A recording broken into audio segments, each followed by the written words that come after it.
Hello beautiful ladies, welcome back to my channel Shades of Shaily और मैं हूँ शैली।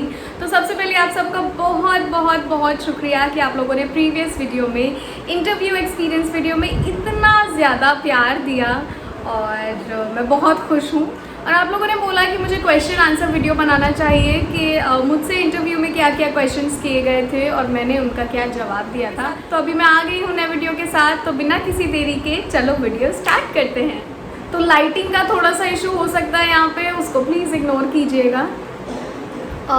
जैसे कि आप सब जानते हैं कि इंटरव्यू में 4 राउंड्स होते हैं। पहला इंट्रोडक्शन राउंड, दूसरा BMI राउंड, तीसरा कम्युनिकेशन / GT राउंड और ज़्यादा HR राउंड 1-to-1 सेशन होता है वो।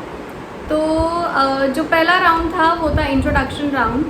तो जो इंट्रोडक्शन राउंड था वो मेरे लिए काफ़ी ज़्यादा इजी था, क्योंकि मुझसे हम 10 लोगों का हमारा ग्रुप था 10 लोगों का, जिसमें से जो इंटरव्यूअर थी उन्होंने एक ही क्वेश्चन किया था कि आपको अपनी हॉबीज़ बतानी है। मैं आपको यहाँ पर बोलना चाहूँगी कि अगर आपसे हॉबी के लिए भी पूछा जा रहा है ना, तो आप बहुत ज़्यादा उसको एकदम ऐसा मत बोल दीजिए कि माई हॉबी इज़ डांसिंग और माई हॉबी इज़ सिंगिंग। आप जो भी बोल रहे हैं, आपका जो भी जवाब है, आप कोशिश कीजिए कि आप उसको थोड़ा सा इलैबोरेट करें, थोड़ा सा कुछ सेंटेंसेस अपनी तरफ से भी ऐड कीजिए कि जो भी आपका हॉबी है उसमें थोड़ा बहुत ऐड कीजिए। जैसे कि मुझे लिखना बहुत ज़्यादा पसंद है, लिखना एज इन जब भी डायरी राइटिंग, तो जब भी मैं उदास होती हूँ तो मैं उसको लिखती हूँ। मुझे मेरी काफ़ी सारी हॉबीज़ है, तो वो सारी हॉबीज़ आप बताइए, लेकिन एक जो तरीका है बताने का वो थोड़ा सा अच्छा होना चाहिए। आप चीज़ों को इलैबोरेट करके बताइए। और यस, बाकी सारे लोगों ने सबसे पहली चीज़, अगर आप इंटरव्यू के लिए जा रहे हैं, आपके फेस पे एक प्यारी सी स्माइल होनी चाहिए और आप कॉन्फिडेंट होने चाहिए। डजेंट मैटर कि आप आंसर क्या दे रहे हो, आपको सिंगिंग पसंद है बोल दो, कुकिंग पसंद है बोल दो, जो भी आपको अच्छा लगता है आप बोलो। बस आप किस तरह से जवाब दे रहे हैं वो मैटर करता है, आप कितना कॉन्फिडेंट हैं वो मैटर करता है। और अब ज़रूरी नहीं है कि मुझसे अगर पूछा गया है कि आपकी हॉबीज़ क्या है तो आप सभी वही पूछा जाएगा, क्योंकि 2 इंटरव्यूअर थे हमारे, मेरे टाइम पे तो जो फीमेल इंटरव्यूअर थी उन्होंने लिया था, तो उन्होंने थोड़ा इजी कर दिया था, केवल हॉबीज़ पूछ ली थी। लेकिन जो मेल इंटरव्यूअर थे उन्होंने काफ़ी सारी चीज़ें बोली थी। बेसिकली वो केवल आपके बारे में चीज़ें पूछेंगे, आपका नाम, आपका इंट्रोडक्शन, क्या आपको पसंद है, क्या आपके फैमिली के बारे में पूछ सकते हैं, कुछ भी पूछ सकते हैं। आप जो भी जवाब दे रहे हैं वो हो सकता है कि उसमें से क्रॉस क्वेश्चनिंग करें। आप जो भी जवाब दें वो बस कॉन्फिडेंस के साथ जवाब दीजिएगा। और ये आपके बारे में पूछेंगे, आपका फैमिली के बारे में पूछेंगे। मे भी आपसे पूछ सकते हैं कि आपके फैमिली में आपको कौन सबसे ज़्यादा पसंद है, कुछ भी आपके सिटी के बारे में पूछ सकते हैं, एनीथिंग। नेक्स्ट राउंड जो था वो था BMI राउंड। आप सब जानते होंगे BMI राउंड में आपका वेट चेक करते हैं, हाइट चेक करते हैं, बॉडी पे कोई स्कार तो नहीं है वो चेक करते हैं, और आपका आई साइट चेक करते हैं। अब बहुत सारे लोग ये सोचते हैं कि अगर मेरी आईज़ वीक हैं तो क्या मुझे सेलेक्ट करेंगे या रिजेक्ट कर देंगे। तो इसके बारे में आपको परेशान होने की ज़रूरत नहीं है, क्योंकि अगर आपको पावर भी है तो भी वो आपको आप लेंसेज पहन सकते हो। लेकिन एक चीज़ का ध्यान रखिए, अगर आपका सिलेक्शन हो जाता है तो यहाँ गुड़गांव ट्रेनिंग के लिए आने से पहले आप अपना पावर ज़रूर ले लें कि आपका कितना पावर है, क्योंकि यहाँ पर आने के बाद दोबारा से मेडिकल चेकअप होता है, और अगर आपको आपका पावर नहीं पता होगा तो आपको प्रॉब्लम हो सकता है। तो ये अगर ट्रेनिंग के दौरान आप केवल चश्मा पहन सकते हो, लेकिन ट्रेनिंग के बाद आपको लेंसेज ही पहनने हैं, तो उसके बारे में कोई भी परेशान होने की बात नहीं है। अगर आपकी बॉडी पे कोई स्कार है तो आप प्लीज़ उनको बता दीजिए, क्योंकि यहाँ आने के बाद भी काफ़ी सारे ऐसे लोग हैं जिनकी बॉडी में स्कार है लेकिन वो सेलेक्ट हुए। तो ऐसा आपको परेशान होने की ज़रूरत नहीं है। आप अच्छे से जाइए, कॉन्फिडेंट होकर जाइए और उनको बता दीजिए कि ये छोटा स्कार है, या फिर अगर आपको कोई बड़ा स्कार भी है तो वो भी बता दीजिए आप उनको। बॉडी में कोई कट नहीं होना चाहिए, क्योंकि अगर कट होगा तो इशू क्रिएट हो सकता है। आपके बॉडी में कोई टैटू नहीं होना चाहिए। तो ये सारी चीज़ें हैं जो आपको ध्यान में रखनी है इंटरव्यू के लिए जाने से पहले। नेक्स्ट राउंड जो होता है वो होता है कम्युनिकेशन राउंड। अभी पहले क्या होता था कि कम्युनिकेशन राउंड के नहीं होता था और जीडी ग्रुप डिस्कशन राउंड होता था। तो उसमें ग्रुप डिस्कशन में अगेन आपका 10 लोगों का पेयर हो सकता है, 10 लोगों का पेयर हो सकता है, या फिर वो डिपेंड करता है, हो सकता है 5 लोग भी हो। तो उसमें वो आपको एक टॉपिक बता देंगे और आपको उस पर अपना पॉइंट ऑफ व्यू रखना है। हमारे साथ क्या हुआ था कि हमारा कम्युनिकेशन राउंड था जो कि 1-to-1 सेशन था और वो वर्चुअल सेशन था।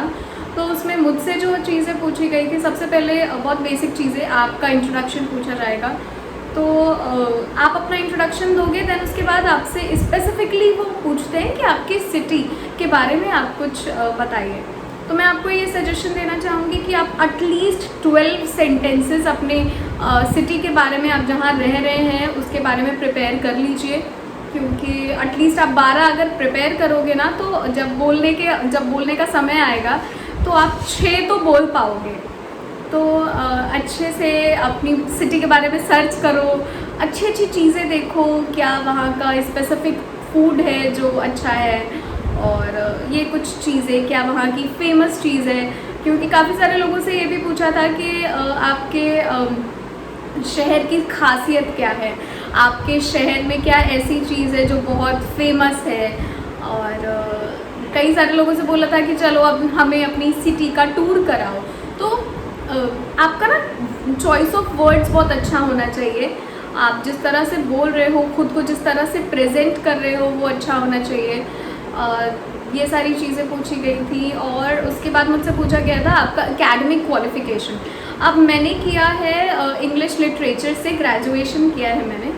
तो उन्होंने मुझसे पूछा कि ओके, तो अगर आपका इंग्लिश लिटरेचर से आपने ग्रेजुएशन किया है तो इंग्लिश लिटरेचर के बारे में मुझे बताइए, आपकी फेवरेट पोइट्री के बारे में बताइए, फेवरेट ऑथर के बारे में बताइए।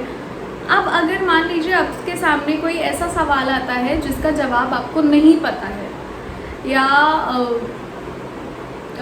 जिसका जवाब आप नहीं देना चाहते हैं, तो आप उनसे बहुत ही शांत तरह से, बहुत काम होकर, बहुत कॉन्फिडेंट होकर आप उनसे बोल सकते हो कि I am really sorry, I apologise, but could you please rephrase the question. अगर आपको समझ में नहीं आया है उनका सवाल तो आप बोल सकते हो could you please rephrase the question.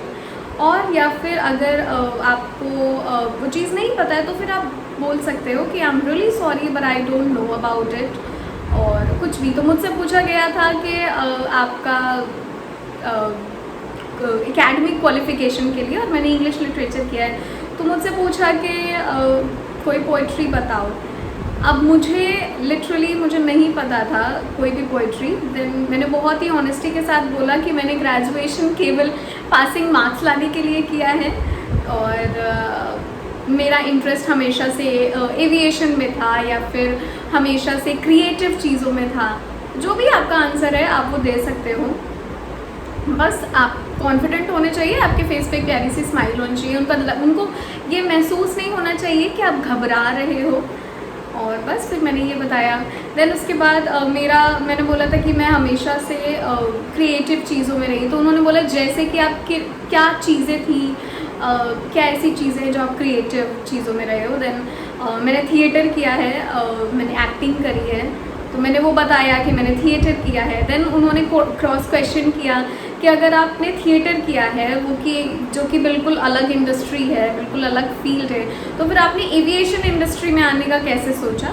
तो मेरा ये जवाब था कि थिएटर मैंने इसलिए किया है क्योंकि वो मेरा हॉबी था, और एविएशन में मुझे करियर बनाना था, इसलिए मैंने ये इंडस्ट्री चूज़ करी है।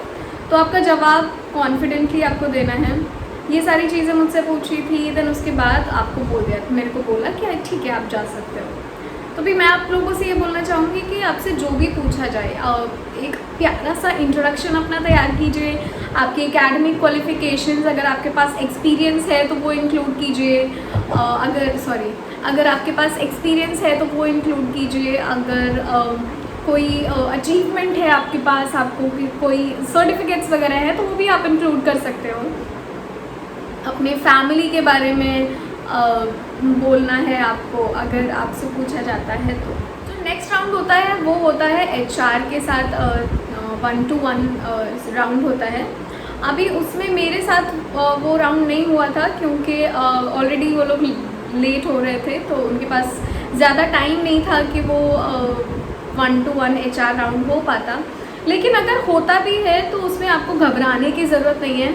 अगर आप यहाँ तक आ गए हो तो आप आगे भी चले जाओगे। और बहुत बेसिक चीज़ें उससे पूछते हैं। हो सकता है कि आपसे ये पूछ सकते हैं, एक जवाब आपको हमेशा तैयार करके रखना है कि आप कैबिन क्रू क्यों बनना चाहते हो, क्या रीज़न है जो कि आप कैबिन क्रू बनना चाहते हो, और क्या सोचा, ये आपको तैयार करके रखना है। और मैं आप लोगों को एक चीज़ बताना चाहूँगी कि अगर आपसे कभी भी कंपैरेटिव एनालिसिस करने को वो बोलते हैं, लेट्स सी आपको बोल दिया है कि आपको ऑनलाइन शॉपिंग आपको प्रेफरेबल लगती है या फिर ऑफलाइन शॉपिंग, तो आप दोनों के बीच में कंफ्यूज्ड नहीं होने चाहिए। वो आपको कंपैरेटिव एनालिसिस केवल इसलिए देते हैं क्योंकि वो देखना चाहते हैं कि आपका माइंड कितना क्लियर है, कि आप एक कंफ्यूज्ड पर्सनालिटी तो नहीं है आप, क्योंकि अगर कंफ्यूज्ड पर्सनालिटी होंगे तो फिर वो आगे जाके दिक्कत दे सकता है। इस वजह से आप जो भी बोल रहे हैं, एक डिसीजन, एक पाथ आपको चूज़ करना है। कंफ्यूज्ड नहीं रहना चाहिए आपको। अगर आप बोल रहे हो कि आपको ऑनलाइन शॉपिंग पसंद है तो आप उस पर ही टिक जाइए। अगर आपको लगता है कि आप ऑफलाइन शॉपिंग पसंद करते हैं, अगर इन केस आपको पसंद भी है दोनों, आपको दोनों पसंद है, तो आप एक बार ये बता सकते हो कि वैसे तो मुझे दोनों चीज़ें ही पसंद है, लेकिन मैं ज़्यादा प्रेफरेंस ऑफलाइन शॉपिंग को देती हूँ, या फिर मैं ज़्यादा प्रेफरेंस ऑनलाइन शॉपिंग को देती हूँ। तो ऐसा है। और अगर ग्रुप डिस्कशन हो रहा हो तो आप ना, अगर सामने वाला इंसान बोल रहा है, सामने वाला कैंडिडेट बोल रहा है, तो आपको इंटरफेयर नहीं करना है, क्योंकि interference is not a great thing. तो जब वो सामने वाला इंसान अपनी बात कंप्लीट कर लेता है, देन आप शांति से पेशेंटली अपना पॉइंट ऑफ व्यू आप रख सकते हो। इतनी ही चीज़ें थी जो मुझसे पूछी गई थी।